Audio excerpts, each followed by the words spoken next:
اعوذ باللہ من الشیطان الرجیم، بسم اللہ الرحمن الرحیم۔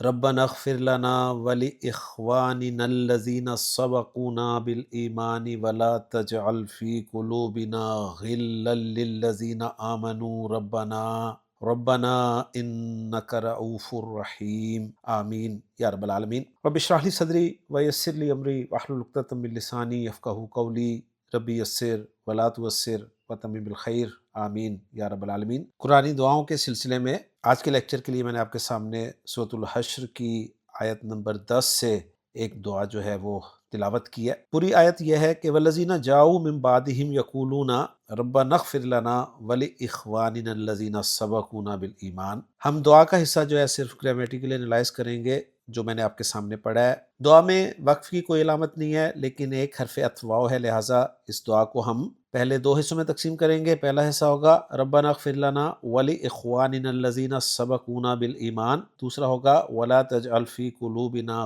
غلا للذین آمنوا ربنا انک رؤوف رحیم، اور جو دوسرا حصہ ہے اس میں ربنا سے الگ حصہ بنا دیں گے، گویا دوسرے حصے کے دو حصے ہو جائیں گے۔ پہلا حصہ ہوگا ولا تجعل فی قلوبنا غلا للذین آمنوا، اور دوسرا ہوگا ربنا انک رؤوف رحیم۔ تو چلتے ہیں جی پہلے حصے کی طرف جو ہے ربنا اغفر لنا ولاخواننا الذین سبقونا بالایمان۔ الفاظ کے رنگ بتا رہے ہیں، کون سا لفظ اسم ہے، فعل ہے، حرف ہے، پھر ضمیر کی کون سی قسم ہے۔ بہرحال ربنا از اکول ٹو یا ربنا، اور یا ربنا از اکول ٹو فعل فاعل مفعول ندا، جس کا جواب ندا اغفر سے شروع ہو رہا ہے۔ اغفر فعل امر، فعل با فاعل، انت ضمیر مرفوع، مستتر اس کا فاعل، لنا جار مجرور متعلق اغفر فعل کے لیے، نا ضمیر مجرور متصل جمع متکلم کی، واو عاطفہ، لام جارہ، اخواننا مضاف مضاف الیہ مجرور۔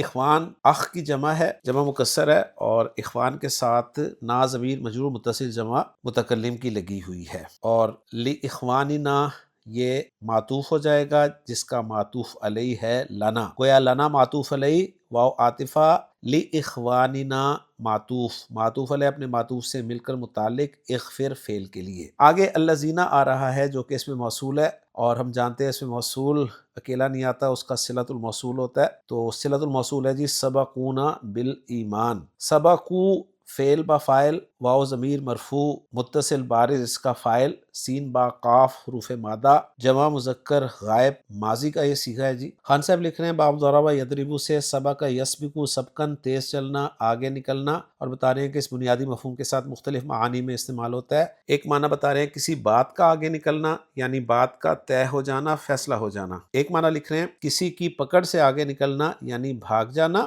ایک معنی لکھ رہے ہیں کسی کام میں آگے نکلنا، یعنی پہل کرنا، سبقت کرنا۔ اور ایک معنی لکھ رہے ہیں کسی کی بات سے آگے نکلنا، یعنی حکم عدولی کرنا، نافرمانی کرنا۔ تو یہاں پر جو تیسرے معنی ہیں کسی کام میں آگے نکلنا یعنی پہل کرنا، سبقت کرنا۔ تو سبقو فعل با فاعل ہے، نا ضمیر منصوب متصل جمع متکلم کی ہے، مفعول کے طور پہ استعمال ہو رہی ہے، با حرف جر ہے جس کا مجرور الایمان ہے، اور جار مجرور جو ہے یہ متعلق ہو جائے گا سبقو فعل کے۔ یوں سبقو فعل اپنے فاعل، اپنے مفعول اور اپنے متعلق سے مل کر جملہ فعلیہ ہو کر صلۃ الموصول بن رہا ہے الذین اسم الموصول کے لیے، اور الذین اسم الموصول اپنے صلۃ الموصول سے مل کر محلاً مجرور صفت بن رہا ہے اخوان کی، اور اخوان نا ضمیر کی طرف مضاف ہونے کی وجہ سے معرفہ ہے، اس لیے وسعت میں مطابقت ہو جاتی ہے۔ اور الذین جیسے میں نے کہا اس میں موصول ہے، مبنی ہوتا ہے، یہ جمع مذکر کا ہے، یہاں پر محلاً مجرور ہم اسے قرار دیں گے۔ یوں اغفر فعل اپنے فاعل اپنے متعلق سے مل کر جملہ فعلیہ ہو کر جواب النداء، اور ندا اور جواب النداء یہ جملہ ندائیہ بن جاتا ہے، اور یوں ہمارا پہلا حصہ جو ہے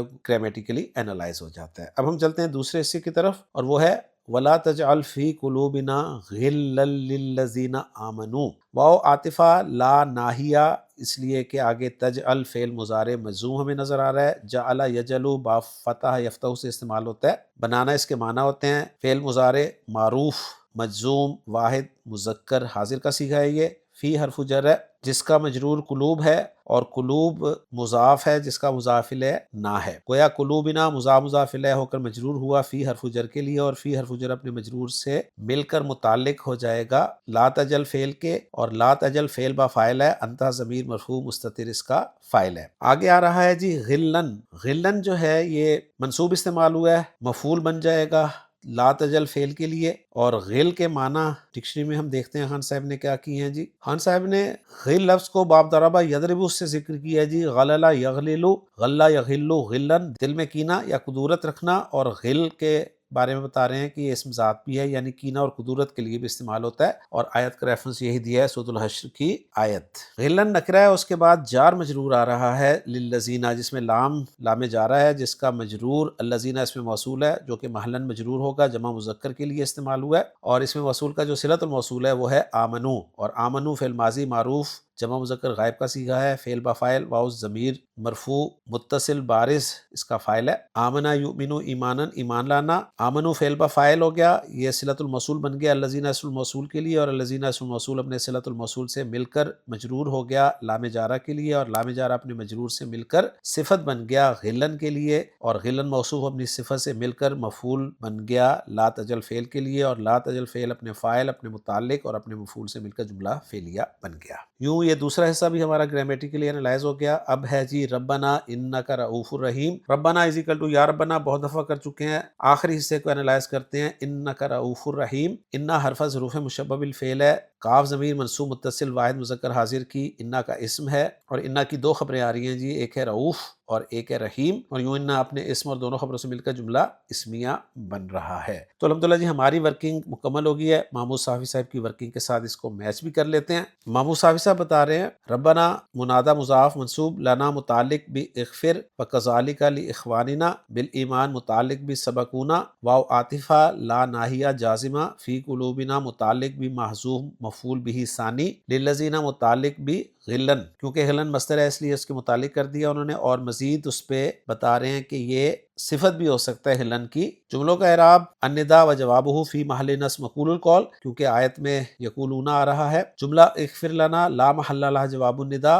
جملہ سبقونا لا محل لها صلۃ الموصول الذین الثانی، جملہ لا تجل لا محل لها معطوف علی جملہ جواب النداء، اور جملہ آمنو لا محل لها صلۃ الموصول الذین الثالث، اور جملہ ربنا الثانیہ لا محل لها استئناف فی حیز القول، اور جملہ انک رؤوف الرحیم لا محل لها جواب النداء الثانی۔ تو الحمدللہ جی ہماری ورکنگ میچ ہو گئی ہے محمود صافی صاحب کی ورکنگ کے ساتھ۔ اب ترجمہ دیکھ لیتے ہیں عبدالسلام صاحب نے کس طرح سے کیا ہے جی۔ بتا رہے ہیں ربنا اے ہمارے رب، اغفر لنا ولاخواننا الذین سبقونا بالایمان، ہمیں اور ہمارے ان بھائیوں کو بخش دے جنہوں نے ایمان لانے میں ہم سے پہل کی، ولا تجعل فی قلوبنا غلا للذین آمنوا، اور ہمارے دلوں میں ان لوگوں کے لیے کوئی کینہ نہ رکھ جو ایمان لائے، ربنا اے ہمارے رب، انک رؤوف الرحیم، بے شک تو بے حد شفقت کرنے والا نہایت رحم والا ہے۔ الحمدللہ جی آج کے لیکچر میں ہم نے ایک اور دعا گرامیٹیکلی انالائز کر لی ہے۔ انشاءاللہ تعالیٰ اگلے لیکچر میں اگلی دعا کے ساتھ آپ سے ملاقات ہوگی۔ اجازت دیجیے، سبحانک اللہم و بحمدک، اشہد ان لا الہ الا انت، استغفرک